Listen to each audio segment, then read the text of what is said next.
In today's video, I'm going to show you how to do the printing with your Canon PIXMA TS700 printer. Now first step is to switch on the printer and connect your printer with the Wi-Fi network of your home or office.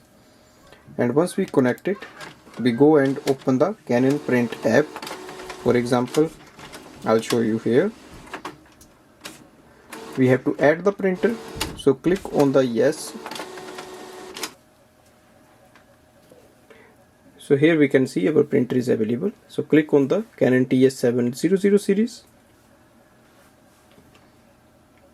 and our printer is connected. Now we can do the printing from here.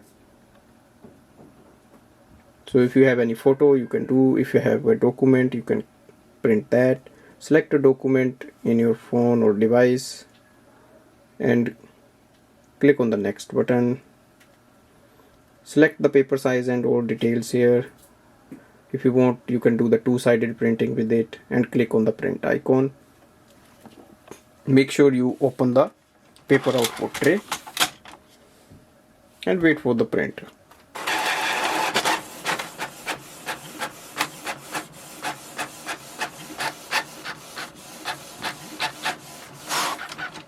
So here we can see we have printed it. So this way we can do the printing using this printer. Thanks for watching.